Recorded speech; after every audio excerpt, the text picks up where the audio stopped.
ये लगा जो भाग कर गया तुम्हारे साथ था? आप कौन हैं? मैं बाप हूँ उसका। बाप mister Shah Ahmed, nice meeting you sir. अगर ये मेरे हाथ आता ना तो इसकी ऐसी मरम्मत करता कि तबीयत खुश हो जाती इसकी। जी जी बिल्कुल सही सर, अगर आप ऐसा करते तो मुझसे ज्यादा खुश कौन होता सर। वो एक सर छोटी सी तकलीफ आपको देना थी। वो एक्चुअली मिस रिया का नंबर मिसप्लेस हो गया है। तकलीफ की क्या बात है इसमें? देखिए 22179446। Thank you sir, thank you. वैसे ये कहाँ मिला था तुम्हें? जेल में। जेल में? ए, ए,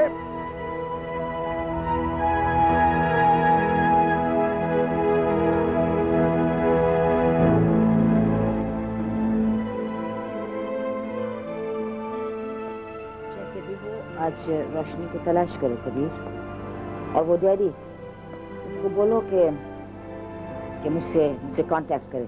ओके मैडम। और वो जो मीटिंग का मैसेज है उसको ऐसे ही करो जैसे मैंने तुमको बोला है। Yes madam. Thank you.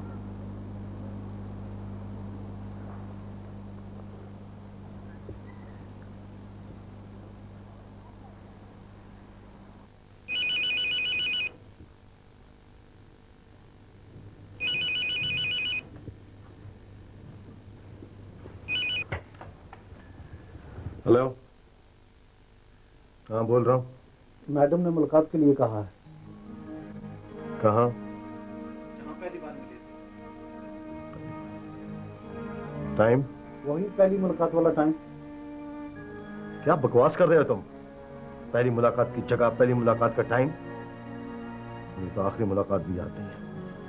मैं एक मसरूफ आदमी हूँ और मेरी जिंदगी के 20 साल का एक एक मिनट काम में गुजरा है। सुनना तुमने गधे। भाई आप मुझे क्यों डांट रहे हैं? मुझे जो कहा गया मैंने बता दिया। मैं यादों के सहारे जिंदगी नहीं गुजारता। शुक्र करो कि ये औरत मुझे याद रह गई है, इडियट। यार मुझे क्यों बुरा भला कह रहे हैं? Hello hello.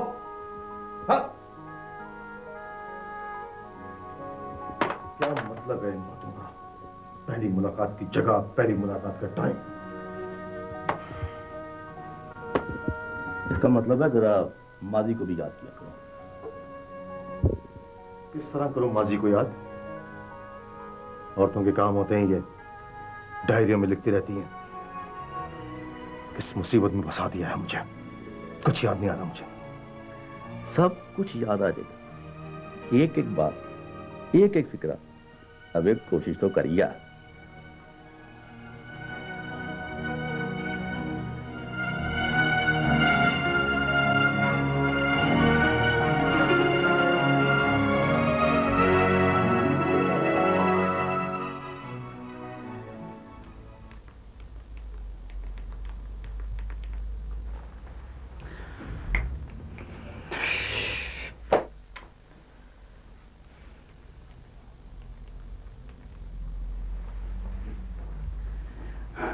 हुमैरा, हाँ मैं बोल रही हूँ।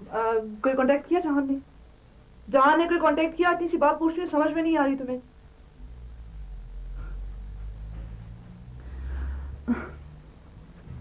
मुझे तो समझ में नहीं आ रहा। जब माँ नहीं थी तो बेटे ने सख्त परेशान किया हुआ था। हाँ, और अब बेटा गायब है।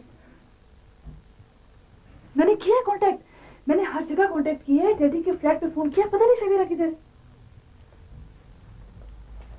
भाई मैं गई हूँ, बिलीव मी, मैं 3 दफा पता करने गई हूँ पुलिस स्टेशन। हाँ ना। अच्छा चलो, मुझे प्लीज बताना, फोन करना मुझे। बाय। माँ नहीं थी तो बेटा माँ माँ माँ कर रहा था। अब जब माँ मिल गई है तो बेटा।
आवाज तो पहचान दी होगी।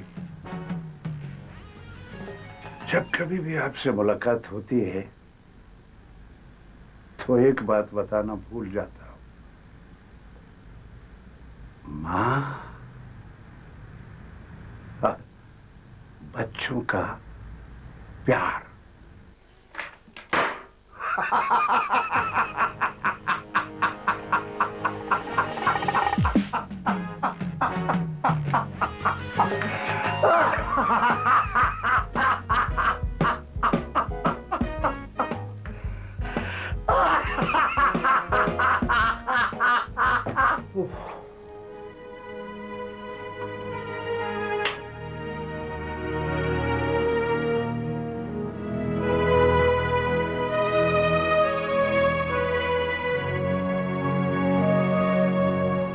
सारी उम्र मैं मुजरिमों को सजाएं दिलवाता रहा हूं, उम्र कैद, फांसी। लेकिन आज एक बात मेरी समझ में आई कि इंसान के लिए इससे बड़ी सजा और कोई नहीं हो सकती कि वो अपने माजी को याद करे। ये बीमारी है जो औरतों में होती है। माजी को याद करना अगर एक बीमारी है तो माजी को अक्सर भूल जाना भी एक बीमारी है। इंसान को अपना माजी नहीं भूलना चाहिए। दिमाग थक गया मेरा सोच सोच कर। मुझे कुछ कुछ याद है कि पहली मुलाकात कहां हुई थी, लेकिन वक्त मुझे याद नहीं है। थोड़ा दिमाग को और थकाओ यार, वक्त तो इंसान को याद रखना चाहिए।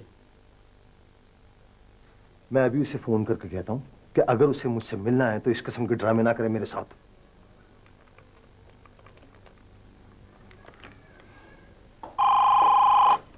क्यों बार बार फोन करते हो?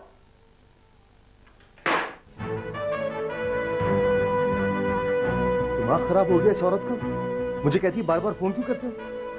दोबारा फोन मिलाओ, उसे कोई गलतफहमी होगी।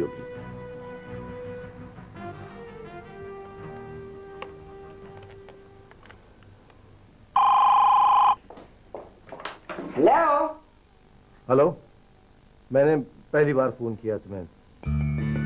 सुनो, मुझे वो पहली मुलाकात की जगह तो याद है लेकिन वक्त याद नहीं है। मेहरबानी करके तुम वक्त बता दो तो मैं टाइम पर पहुंच जाऊंगा।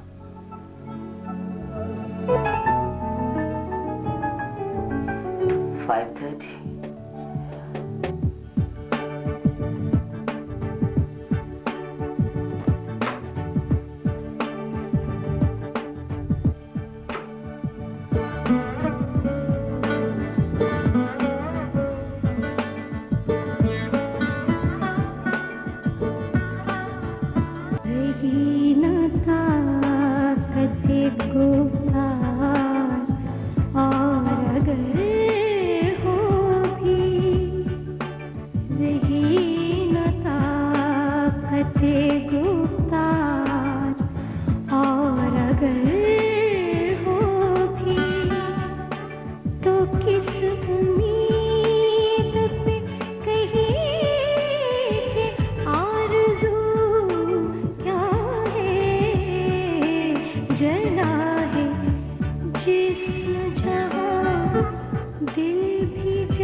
ये वो जगह है जहां मैंने तुमको पहली बार देखा। यही वक्त मैंने यही साड़ी बांधी हुई थी और तुमने डार्क ब्राउन सूट पहना हुआ था। और तुम्हारा टाई पिन ग्रीन कलर का था। मेरे अब्बा जान के साथ आए थे और और उन्होंने मुझे तुमसे मिलवाया था। ये है शहाब अहमद, जो वकालत की आला तालीम के लिए यहाँ आए थे।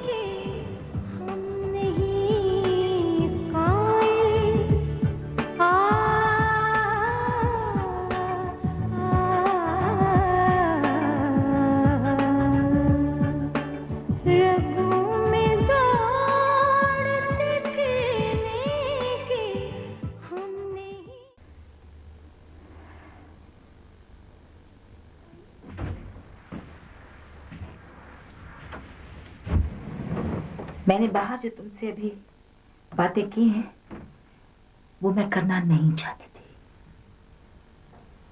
तुमसे माजी का कोई हाल पूछूं ये भी मेरी ख्वाहिश नहीं।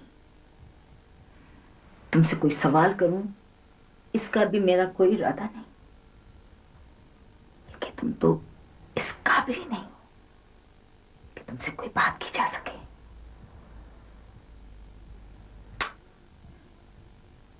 एक बात हो सकती है, अगर हम इस हकीकत को तस्लीम कर लें कि इस वक्त हम आमने सामने हैं और हमारे दरमियान कोई माजी नहीं है। मासी को तुमने जलाकर खत्म कर चुकी हूं, उसकी अब राख भी बाकी नहीं है। अभी तो तुमने कहा कि तुम्हें 24 साल पहले मेरा टाई पिन भी याद है और मेरा टाक ब्राउन सूट भी। मैंने तुमसे कहा कि बाहर मैंने जो भी बात की है वो मैं करना नहीं चाहती थी, बल्कि अब तो मैं ये महसूस कर रही हूं कि मुझे तुम्हें यहां बुलाना भी नहीं चाहिए था।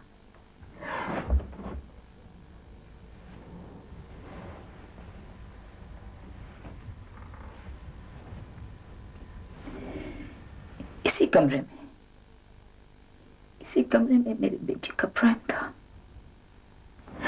वो वहां मेरे बेटे का कोट था जिसमें वो सोया हुआ था।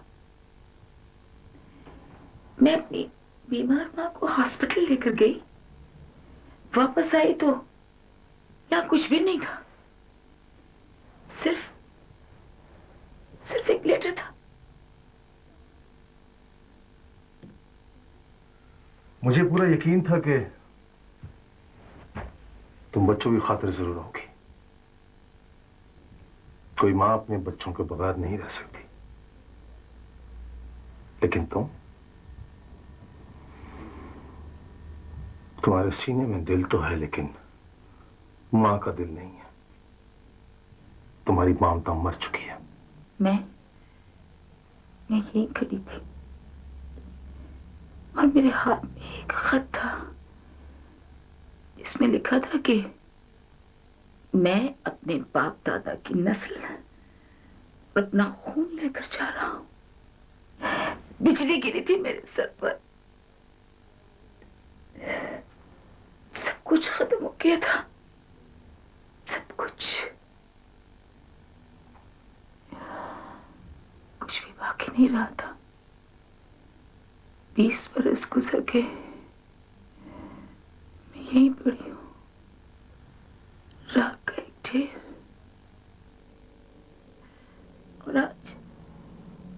और आज तुम मुझे ये बताने आए हो कि मेरे सीने में मां का दिल नहीं है, मुझ में ममता नहीं है।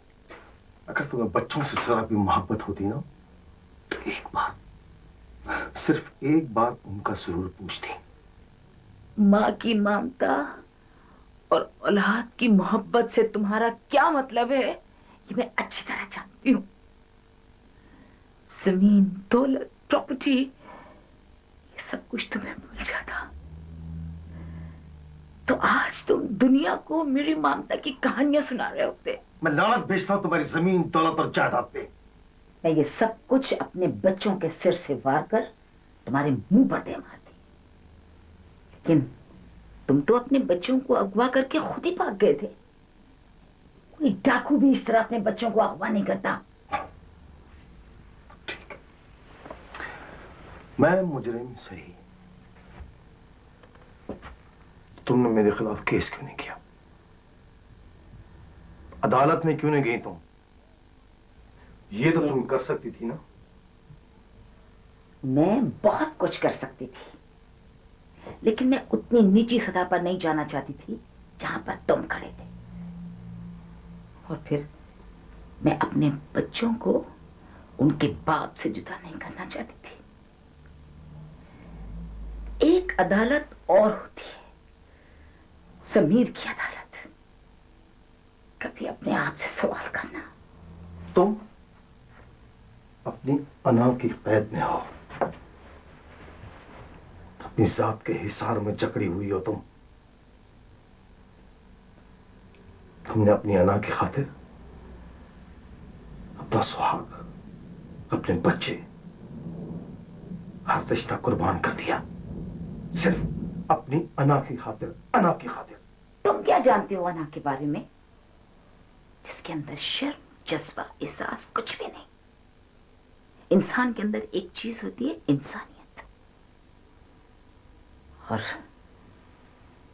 तुम्हारी इस खाल के नीचे, तुम्हारे जिस्म में वो मरी पड़ी है।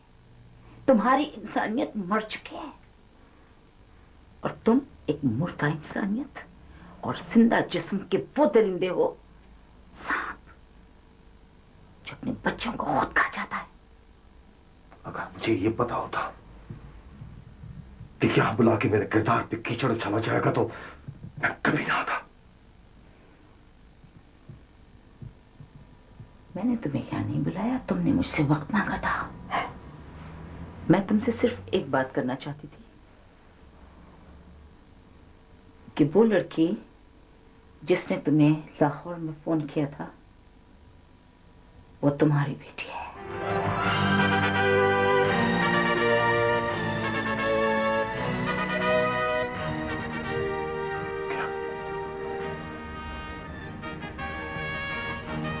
मेरी बेटी?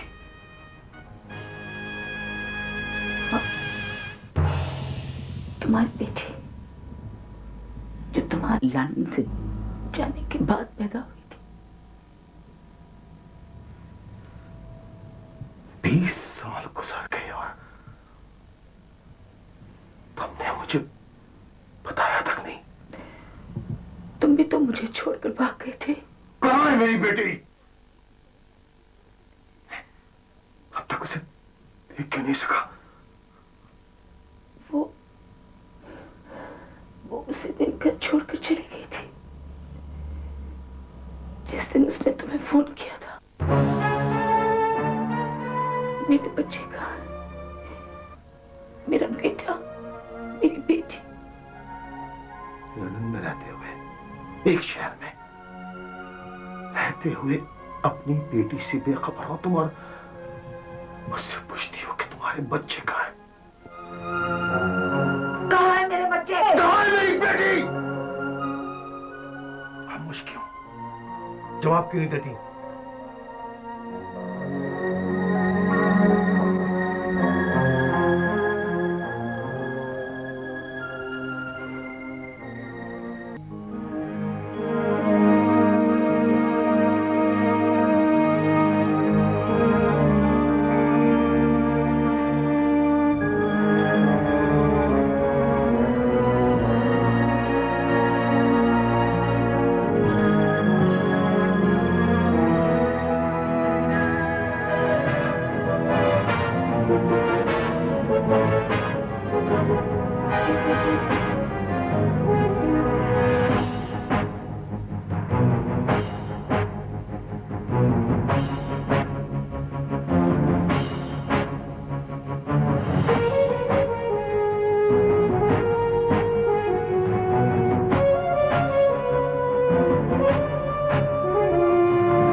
हाँ कबीर, बोलो।